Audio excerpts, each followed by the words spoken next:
பிரியமானவர்களே, ஆண்டவராகிய இயேசு கிறிஸ்துவின் இனிய நாமத்தில் உங்கள் ஒவ்வொருவருக்கும் என் அன்பின் வாழ்த்துக்கள். இன்றைக்கும் இந்த 40 நாட்கள் 40 தீர்மானங்கள் இந்த நிகழ்ச்சி மூலமாக உங்கள் ஒவ்வொருவரையும் சந்திப்பது எனக்கு மிகுந்த மகிழ்ச்சி. நான் ஆண்டவரை ஸ்தோத்திரிக்கிறேன். நான் சந்திக்கிற அநேகர் சொல்லுகிறார்கள், இந்த நிகழ்ச்சியை உங்களுக்கு ரொம்ப பிரயோஜனமாக இருக்கிறது என்று. கர்த்தருக்கே மகிமை உண்டாவதாக. இதை கேட்டுவிட்டு ஆசீர்வாதமாக இருக்கிறது அப்படின்னு சொல்லிவிட்டு போயிடாதீங்க.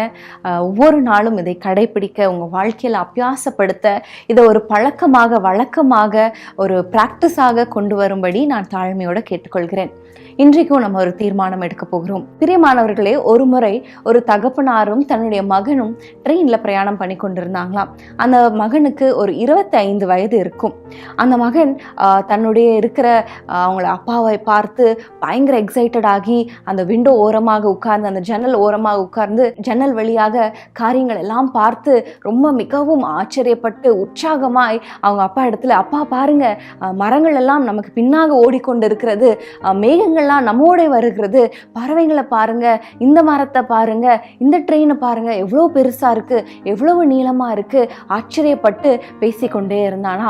இதை கண்ட அவங்கள சுற்றி உட்கார்ந்து இருந்தவங்க எல்லாரும் முகம் சுளித்தார்களாம். அந்த பையனுடைய எந்தூசியாசம், எக்ஸைட்மெண்ட்டை பார்த்து ஒரு நபர் பொறுக்க முடியாம எழுந்து வந்து அந்த தகப்பனார் இடத்துல வந்து சொன்னாராம், ஐயா, உங்க மகனுக்கு ஏதாவது பிரச்சனையா? நீங்க ஏன் ஒரு டாக்டரை பார்க்கக்கூடாது?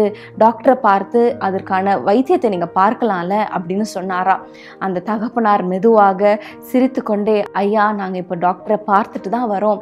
என்னோட மகனுக்கு 25 வருடமாக பார்வை இல்லை, இப்பொழுதுதான் அவனுக்கு பார்வை கிடைச்சிருக்கு, அதனாலதான் அவன் இவ்வளோ எக்ஸைட்டடா ஒவ்வொரு காரியத்தையும் பார்க்கிறான்.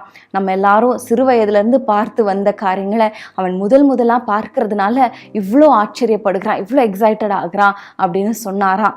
இதை வந்து சொன்ன நபருக்கு ரொம்ப மனம் உடைந்து போயிட்டாராம். இன்றைக்கு கூட பிரியமானவர்களே, நம்ம ஈஸியா மக்களை ஜட்ஜ் பண்ணிடுறோம், ஈஸியா ஒரு கன்க்ளூஷனுக்கு வந்துடுறோம். இன்றைக்கு இந்த ஒரு தீர்மானத்தை தான் எடுக்க போகிறோம். பிறரை நியாயம் தீர்க்காம வாழ்கின்ற ஒரு வாழ்க்கை, பிறரை ஜட்ஜ் பண்ணாத ஒரு வாழ்க்கை வாழ நம்ம தீர்மானிக்க போகிறோம். ரோமர் 2:1 நான் வாசிக்கிறேன். ஆகையால் மற்றவர்களை குற்றவாளியாக தீர்க்கிறவனே, நீ யாரானாலும் சரி, போக்கு சொல்ல உனக்கு இடமில்லை. நீ குற்றமாக தீர்க்கிறவைகள் எவைகளோ அவைகளையே நீ செய்கிறபடியால் நீ மற்றவர்களை குறித்து சொல்லுகிற தீர்ப்பினாலே உன்னை தானே குற்றவாளியாய் தீர்க்கிறாய். மற்றவர்களை குற்றவாளியாய் தீர்க்கிறவனே, நீ யாரானாலும் சரி, போக்கு சொல்ல உனக்கு இடமில்லை.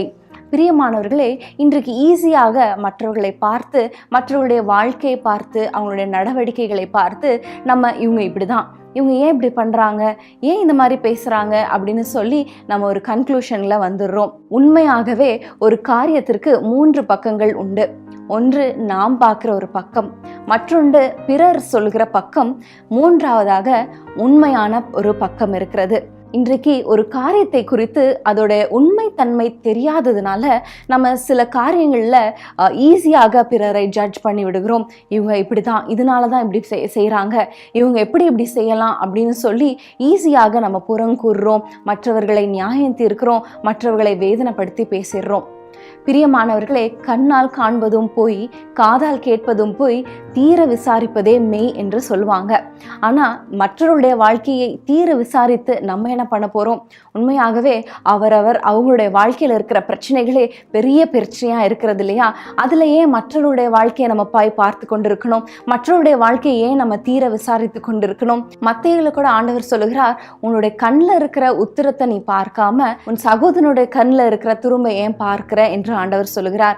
இன்றைக்கு ஒரு தீர்மானம் எடுக்க போகிறோம். பிரியமானவர்களே, எதை பார்த்தும் எதை கேட்டும் நம்ம மற்றவர்களை நியாயம் தீர்க்காம வாழ்கின்ற வாழ்க்கையை நம்ம நம்ம இன்னைக்கு தீர்மானிக்க போகிறோம். ஆண்டவராகிய இயேசு கிறிஸ்து கூட கையும் மெய்யாய் பிடிக்கப்பட்ட ஒரு பெண்ணை பார்த்து வேத பாரகர்கள்லாம் வந்து இவங்களை வந்து என்ன செய்யலாம் அப்படின்னு ஆண்டவர் இடத்துல இருந்து கேட்கும் பொழுது ஆண்டவர் சொல்லுகிறார், உங்களில் பாவம் இல்லாதவர்கள் முதலில் இவள் மேல் கல்லெறிய கடவன் அப்படின்னு சொல்லும் பொழுது அங்க நம்ம வாசிக்கிறோம், யாருமே கல்லெறியல, எல்லாரும் கைகள் இருந்த கல்லை கீழே போட்டு ஒருவருக்கு பின் ஒருவராக போய்விட்டாங்கன்னு பார்க்கிறோம்.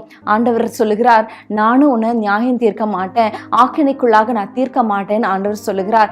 அப்படிப்பட்ட ஆண்டவரே அப்படி சொல்லும் பொழுது நீங்களும் நானும் மற்றவர்களை நியாயம் தீர்க்க எம்மாத்திரம்? நியாய தீர்ப்பு கர்த்தருடையது. அப்பியரன்சஸ் ஆர் டிசெப்டிவ்னு சொல்லுவாங்க. தோற்றம் ஏமாற்றும். நாம் பார்க்கிறதை வைத்து மற்றவர்களை என்றைக்குமே இடை போடக்கூடாது. பிரியமானவர்களே, உங்களுக்கு சரியாக தோன்ற காரியம் மற்றவர்களுக்கும் சரியாக தோணணும் என்று அவசியமில்லை. உங்களுக்கு தவறாக தோன்றுகிற காரியம் பிறருக்கும் தவறாக தோன்றணும் என்று அவசியமில்லை. ஒரு உதாரணத்துக்கு சொல்ல வேண்டும் என்றால், நம்முடைய கலாச்சாரத்துல மேலை நாடுடைய உடைகளை உடுத்துவது எல்லாரும் ஈஸியா, ஓ இப்படி ட்ரெஸ் பண்றாங்களா, அவங்க ரொம்ப மோசமானவங்க, இப்படி ட்ரெஸ் பண்றவங்களே சரி கிடையாது அப்படின்லாம் ஈஸியா ஜட்ஜ் பண்ணிடுவாங்க. ஆனா பிற நாட்டுல போய் பார்க்கும்போது நம்முடைய பாரம்பரிய உடையாகிய புடவைகளை அவங்க வித்தியாசமா பார்ப்பாங்க. இன்றைக்கு நம் கண்கள்ல தவறாக இருக்கிற காரியங்கள் மற்றவர்களுக்கு அது தவறில்லையே என்று நினைக்கலாம். ஸோ மற்றவர்களுடைய வாழ்க்கையில மற்றவங்களுடைய டெசிஷன்ஸ்ல நம்ம தலையிடாம இருப்பது நமக்கு நல்லது. ஒவ்வொரு மனிதர்களும் வித்தியாசமானவர்கள். ஒவ்வொரு மனிதர்களுடைய எண்ணங்களும் வித்தியாசமானது. உங்களுக்குரிய எண்ணங்கள் வித்தியாசமானது, என்னுடைய எண்ணங்கள் வித்தியாசமானது, மற்ற நாடுகளில் இருக்கிறவங்களுடைய எண்ணங்கள் வித்தியாசமானது. அதனால நம்ம யாரையும் நம்ம எதை குறித்தும் எதை பார்த்தும் எதை கேட்டும் நம்ம ஜட்ஜ் பண்ணாம இருக்க இன்றைக்கு நம்ம ஆண்டவரிடத்துல தீர்மானிக்க போகிறோம். ஜெபிக்கலாமா? ஸ்தோத்திரம் ஆண்டவரே, இந்த நல்ல வேளைக்காக ஸ்தோத்திரம் அப்பா. இந்த காலை வேளையில எங்களோடு நீர் இடைப்பட்ட வார்த்தைகளுக்காக ஸ்தோத்திரம். நாங்கள் பிறரை நியாயம் தீர்க்காதபடிக்கு நாங்கள் தீர்மானம் செய்கிறோம் ஆண்டவரே. எந்த விஷயத்திலும் ஆண்டவரே நாங்கள் மற்றவர்களை நியாயம் தீர்க்காம, மற்றவர்களை ஜட்ஜ் பண்ணாம ஆண்டவரே உமக்கு மாத்திரம் பிரியமாய் இருக்க எங்களை அர்ப்பணித்து நாங்கள் ஜெபிக்கிறோம் ஆண்டவரே.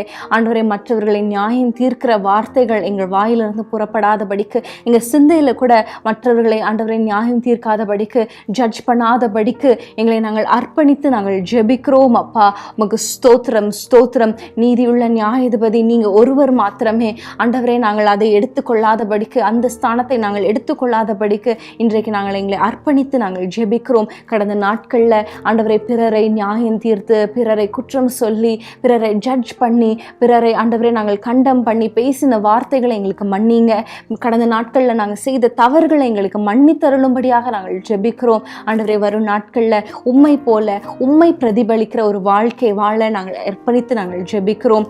உம்முடைய நாமம் மாத்திரம் மகிமைப்படுவதாக. இயேசுவின் நாமத்தில் பிதாவே, ஆமேன்.